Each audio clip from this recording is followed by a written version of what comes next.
আশা করছি তোমরা সবাই খুব খুব ভালো আছো আর আমিও খুব ভালো আছি। নতুন একটা ভিডিওতে তোমাদের সবাইকে স্বাগত জানাই। তো যেমনটা তোমরা আমার আগের ভিডিওগুলোতে দেখেছিলে, আমরা কালিম্পং ঘুরতে গিয়েছিলাম। তো লোলেগাঁওতে আমরা যেদিন ভিউ পয়েন্ট দেখতে বেরিয়েছিলাম সেদিনই আমরা গিয়েছিলাম লোলেগাঁও ইকো ট্যুরিজম পার্কে। তো এই পার্কটা ওখানে লোলেগাঁও ইকো পার্ক নামেও পরিচিত। পার হেড 20 টাকার টিকিট। তো আমরা টিকিট কেটে ঢুকে পড়েছিলাম। ফার্স্টে ঢুকেই ওখানে লেখা ছিল আই লাভ লোলেগাঁও। তো সেখানে তোমরা দাঁড়িয়ে প্রচুর ছবি তুলতে পারবে, ভিডিও করতে পারবে। আর দেখার জন্য ছিল একটা প্রচণ্ড বড় বুদ্ধ স্ট্যাচু দাঁড়িয়ে রয়েছে, বুদ্ধদেব।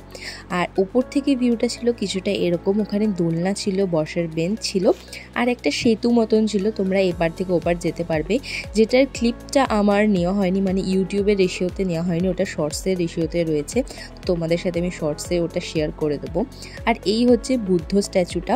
আর ঠিক বুদ্ধ স্ট্যাচুর পিছনেই একটা শিব মন্দির রয়েছে, তোমরা ভিডিওতে দেখতে পাবে, পিছনেই রয়েছে। আর তারপর ওখান থেকে আমরা বেরিয়ে পড়েছিলাম কিছু খাওয়ার জন্য, কারণ সেই সকালবেলা চা আর বিস্কিট খেয়ে বেরিয়েছিলাম, আর কিছু খাওয়া হয়নি। আর আমি তো ফার্স্ট টাইম থুকপা ট্রাই করলাম, আমার তো অসাধারণ লেগেছে খেতে। প্রচণ্ড ঝালও নয়, আর প্রচুর ভেজিস দেওয়া রয়েছে, তার মধ্যে আর চিকেনও দেওয়া ছিল। আর পাহাড়ে যাবো মোমো খাবো না, সেটা কি হতে পারে? তো মোমো খেয়ে আমরা সেদিনের মতন রুমে চলে এসেছিলাম।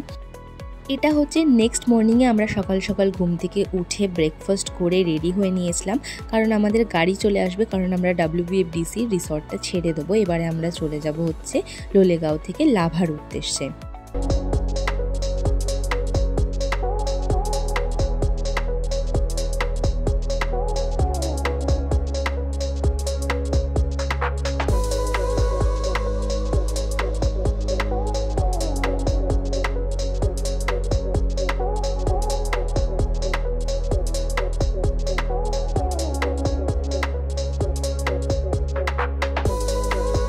চারিদিকে সবুজ দৃশ্য দেখে যেন চোখ জুড়িয়ে যাচ্ছে, আর অসাধারণ লাগছে এই দৃশ্য দেখতে।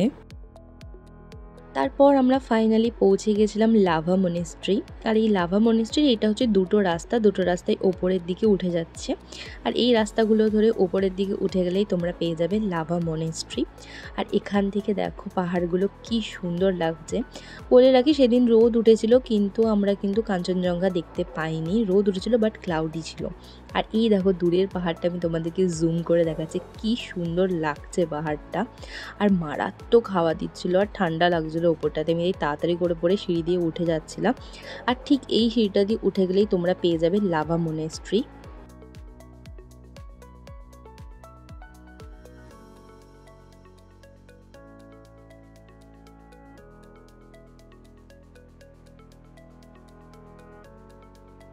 আর এটা হচ্ছে লাভা মনেস্ট্রি। আমরা ভেতরে ঢুকে গিয়েছিলাম আর ভেতরটা একটু ঘুরে দেখছিলাম।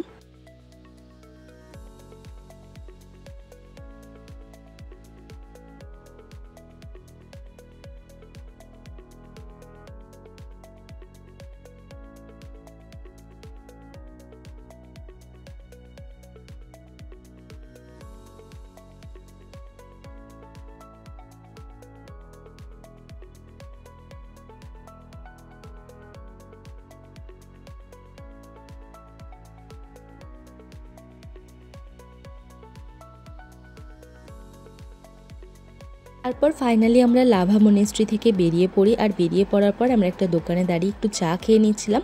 এটা একদম বাড়ির সাথে লাগোয়া দোকান। তো এখানে আমরা একটু চা খেয়ে তারপর বেরিয়ে পড়বো আই লাভ লাভা লেখা ওর উদ্দেশ্যে। ঠিক আই লাভ লাভা লেখা যেখানে রয়েছে তার উল্টো দিকেই তোমরা আরেকটা পেয়ে যাবে হচ্ছে ফরেস্ট। এটা হচ্ছে একটা পাইন ফরেস্ট। এর ভিতরেও তোমরা ছবি টবি তুলতে পারবে। আর এর ভিতরে একটা ছোট্ট সাঁকো মতন করা রয়েছে, ওর ওপর দিয়ে তোমরা ছবি টবি তুলতে পারবে। আর পুরোটাই পাইনের জঙ্গল। আর এখানেও 20 টাকা করে টিকিট। তো আমরা দাঁড়িয়ে টিকিটটা কেটে নিয়েছিলাম, পার হেড 20 টাকা করে টিকিট। দেখো কাউন্টারেই লেখা রয়েছে। তো আমরা সেভাবে টিকিটটা কেটে তারপরে একটু পাইনের জঙ্গলটা ঘুরে দেখছিলাম। আর এই হচ্ছে সেই ছোট্ট সাঁকোটা। এটা তোমাদের ফোনে বা ক্যামেরায় একটু বড় লাগলো, বাট বেশি বড় নয়। তো এখানে দাঁড়িয়ে একটু ফটো ভিডিও করে নেওয়ার পর আমরা পুরো জঙ্গলটা ঘুরে দেখছিলাম। আর এই জঙ্গলটাতে একটু বসার জায়গাও রয়েছে নিচের দিকটাতে, বাট ওপরের দিকে উঠে আসলে আর কোনো বসার জায়গা নেই।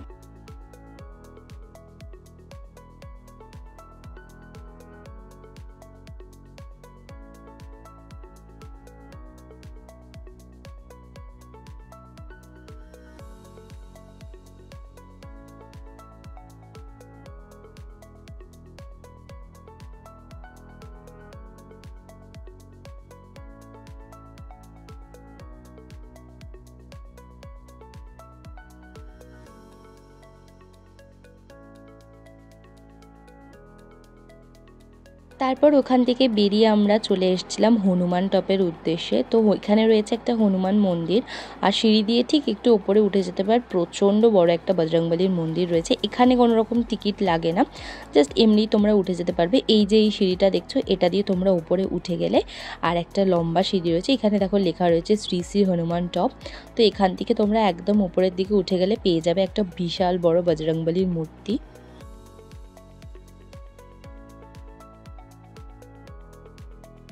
আর ওখানে পণ্ডিতজিও রয়েছে, তোমরা যদি চাও তাহলে তোমরা পুজোও দিতে পারো, বাট আমরা কোনো রকম পুজো টুজো দিইনি, জাস্ট জুতোটা খুলে আমরা উপরে উঠে যাচ্ছিলাম। আর তোমরা দেখতেই পাচ্ছ কত বড় একটা বজরংবলীর মূর্তি রয়েছে।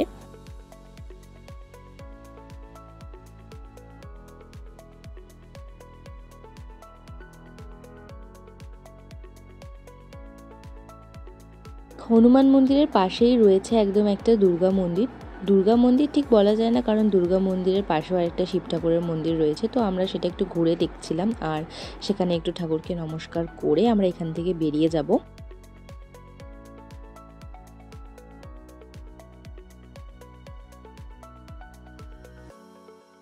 তারপর আমরা দুর্গা মন্দির দর্শন করে চলে গিয়েছিলাম গুরু পদ্মসম্ভবের মন্দিরের উদ্দেশ্যে। গুরু পদ্মসম্ভব হলেন তিব্বতীয় বৌদ্ধ ধর্মের এক গুরুত্বপূর্ণ গুরু, যিনি ভারত থেকে তিব্বতে বৌদ্ধ ধর্ম প্রচার করেছিলেন।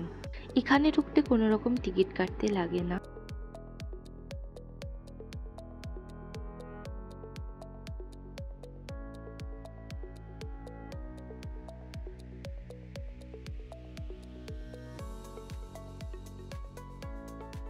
তো ওখান থেকে তো আমরা বেরিয়ে পড়েছিলাম ডেলো সায়েন্স সিটি যাওয়ার উদ্দেশ্যে।